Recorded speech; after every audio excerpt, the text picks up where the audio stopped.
Assalamualaikum warahmatullahi wabarakatuh. InsyaAllah hari ini kita akan mengulang kaji pelajaran tentang karangan. Okey, karangan. Salam Ramadan sebelum itu. Salam Ramadan dan selamat berpuasa lah. Okey, so karangan ni adalah satu komponen yang sangat penting dalam bahasa Melayu. Okey, karangan adalah pada kertas satu. Okey, ada dua jenis karangan yang kamu kena selesaikan. Karangan A dan karangan B. Okey, karangan A adalah karangan berpandu yang ada gambar, dia dah bagi isi dan kamu hanya huraikan daripada itu, dan itu hanya mendapat markah 30 markah saja dan menjawab dalam masa 40 minit. Okey, dalam satu panjang ni dalam satu muka surat setengah. Okey, satu muka surat setengah. So, apa yang cikgu nak tekankan hari ni, karangan ni kalau kita tahu kaedah dan teknik dia senang je sebenarnya kan. Cuma kena idea lah. Idea yang matang ni datang daripada pembacaan. So masa yang panjang sepanjang PKP ni, so ambil masa ni lebihkan membaca. Okey, membaca isu-isu semasa kan. So hari ni cikgu nak terangkan tentang pengenalan karangan. Okey, pengenalan karangan ni adalah yang paling penting untuk kita. Kenapa? Pengenalan inilah yang dapat menarik minat pembaca ataupun pemeriksa kertas untuk membaca karangan kamu lah. Okey, so cikgu akan terangkan pendahuluan. Okey, pendahuluan karangan. Okey, pendahuluan karangan mana-mana saja, karangan A, karangan B sama je. Dua-duanya nak pendahuluan yang menarik. Dan cara mengolah karangan A dan karangan B sama. Bezanya adalah idea saja. Karangan A hanya nak 4 isi, 3 hingga 4 isi sahaja. Okey, tapi karangan B dia nak lebih sikit, 4 ke 6 isi atau 7 lah. Kan 4 hingga 6 lah, cikgu bagi tahu yang tu lah. 4 hingga 6 isi pun dah itu yang paling nak selamat lah kan. Kalau kurang daripada tu memang markah kamu kurang lah. So untuk karangan ni dia mesti ada 3 komponen ni. Okey, di 3 komponen karangan ni. Okey, 3 komponen utama iaitu apa dia? Pendahuluan, isi dan penutup. Okey, so 3 perkara ini yang kita akan cover kan sepanjang inilah tentang karangan. So pendahuluan, okey, pendahuluan ni banyak jenis. Okey, ada banyak jenis pendahuluan yang kita tengok dekat luar sana, karangan-karangan cemerlang. Ada yang dimulakan dengan definisi. Kan contoh kita katakan okey, cikgu bagi satu contoh, tajuk dia cara menangani masalah penyakit-penyakit. Okey. Okey, penyakit berjangkit. Okey, yang menjadi pandemik kita pada inilah kali ini kan, menyebabkan PKP ni. So sebelum tu saya kata pandemik itu apa? Pandemik itu adalah satu wabak yang merebak seluruh dunia. Okey, yang merebak seluruh dunia menjadi pandemik, menjadi suatu wabak yang merebak seluruh dunia, bukan tertakluk kepada negara-negara tertentu saja, tapi seluruh dunia terkena inilah wabak ni kan, iaitu COVID-19 yang kita lalui sekarang ini. Okey, so ada juga karangan yang berbentuk definisi. Apakah dimaksudkan dengan penyakit berjangkit? So kita kena ambil dulu apa tema tajuk tu. Kalau contoh tajuk tu, huraikan pendapat anda tentang cara-cara. Cikgu salin tajuk dia.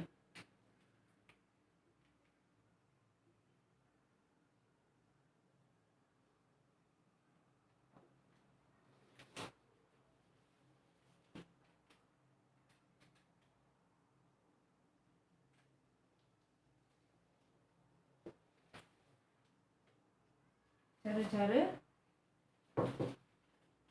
menangani masalah penyakit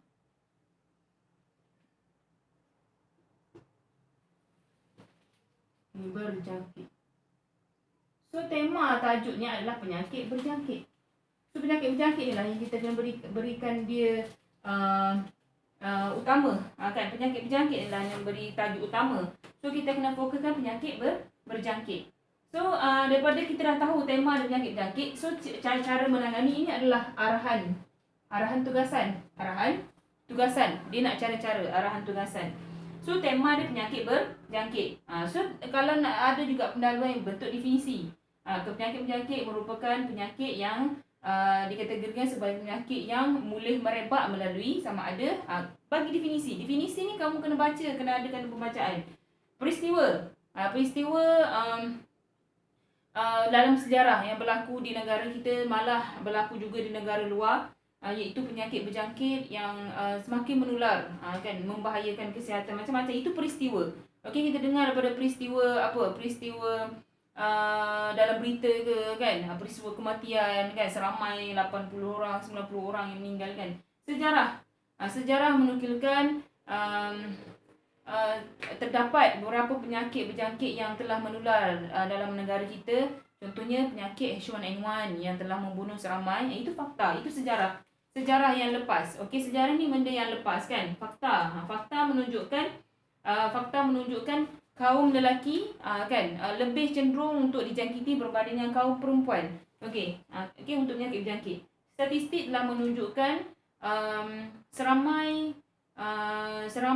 5,000 orang telah dijangkiti oleh virus COVID-19, kan. Angka ini telah menunjukkan angka yang besar yang merangkumi 1 berapa peratus di negara kita, kan.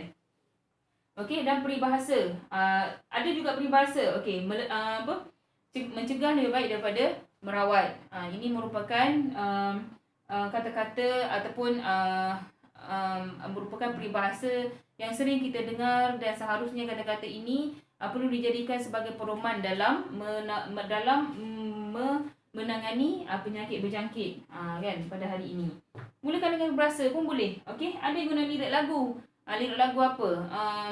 Contoh, negaraku tanah tumpahnya darahku, kan. Contoh, okey, lagu ini dapat kita sinonimkan dengan keadaan pada musim pergerakan kawalan pergerakan perintah kawalan pergerakan pada masa ini, yang mana kebersamaan, kan, rakyat dengan pemimpin amat penting bagi melahirkan atau demi menjadikan sebuah negara yang selamat dan sejahtera, kan. Peristiwa COVID-19 merupakan satu peristiwa yang mendidik rakyat untuk mematuhi kan segala arahan yang telah diarahkan oleh pihak yang berkuasa.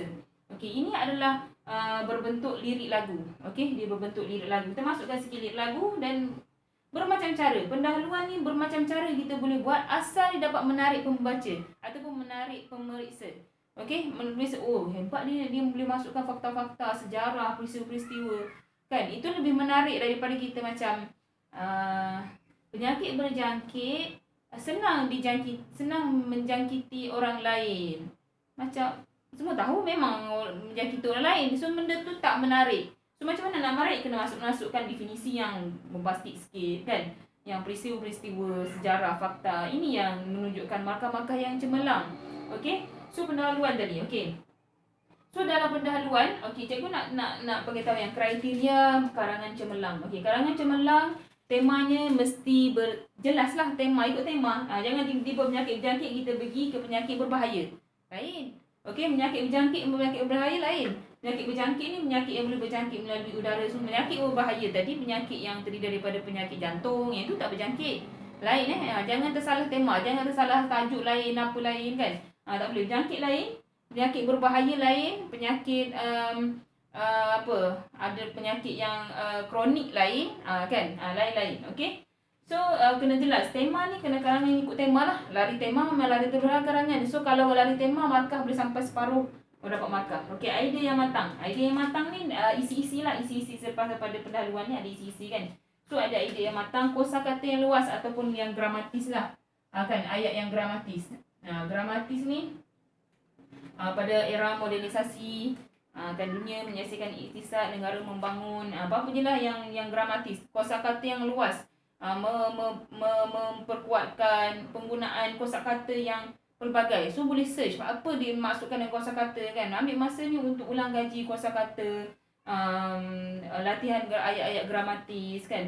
Okey, contoh pandemik. Pandemik tu pun adalah ayat kosakata tu. Okey, perkataan kosakata. Okey, ejaan. Okey, hati-hati dengan ejaan. Okey, ejaan ni lepas kita buat karangan, kamu boleh semak balik. Semak balik karangan tu mana yang salah eja, kamu boleh potong satu line saja kemudian tulis ke atas yang betul. Okey, salah eja dia akan dipotong separuh markah, kan. Paling-paling pun dia akan tolak 3 daripada keseluruhan markah.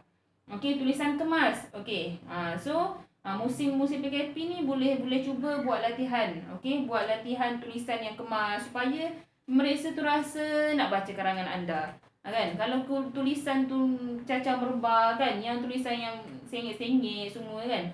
So benda tu akan menjatuhkan mood pemeriksa. Kan? Lebih-lebih lagi kalau nak menanda 2000 kertas kan, nak tanda satu soalan, pemeriksa akan pilih. Pilih mana yang tulisan macam boleh menarik mood dia kan. Itu yang dia akan tanda dulu. Yang tarik mood dia akan adalah tak menarik, nak baca pun tak nampak, tulisan kecil halus kan. So hati-hati, tulisan kena kemas dan jelas. Ungkapan menarik. Ungkapan mesti ada. Cikgu dah ajar setiap perenggan mesti ada satu ungkapan. Paling kurang untuk cemerlang ni. Okey, untuk cemerlang, bukan cikgu cakap yang karangan yang cincin ni, karangan yang cemerlang mesti ada ungkapan peribahasa, kata-kata hikmah orang-orang kenamaan, PM ke, ketua menteri ke, siapa-siapa je kan yang menyebut ungkapan-ungkapan kan. Perenggan. Okey, pemerengganan ni kamu kena standardize lah. Kalau perenggan ni panjang lah, jangan tinggal panjang, itu kecil. Kecil panjang kan. Maksudnya panjang pendek je kan. So kena jelas. Kalau rasa macam perenggan tu, cikgu tambah sikit ayat ni biar nampak cantik perenggan tu. Sama baris, 9 baris, 9 baris, 9 baris kan. Okey, bahasa pasar elakkan. Okey, bahasa macam mana bahasa pasar tak boleh. Kita tak boleh. Bukan tak pasar-pasar lah tu, bahasa pasar lah tu. Apalagi sepatutnya tidak sewajarnya. Kan, kerajaan tak boleh, tidak boleh memaksa rakyat contohnya kan. Tak boleh, ayat tu tak menarik pun. Ayat tu bahasa pasar sangat. So kerajaan seharusnya kerajaan tidak sewajarnya, ayat yang betul. Okey, elakkan. So cikgu dah pendek-pendekkan ingat yang ni. Ikutlah macam-macam ada bukan, T-ketuk ke apa kan. Macam nak ingatlah TIKETUPP kan, supaya kita ingat apa yang perlu kita highlightkan dalam menjadikan sebuah karangan yang cemerlang. Okey, kaedah pendahuluan. Okey, tema secara umum. Okey, cikgu nak bagi tahu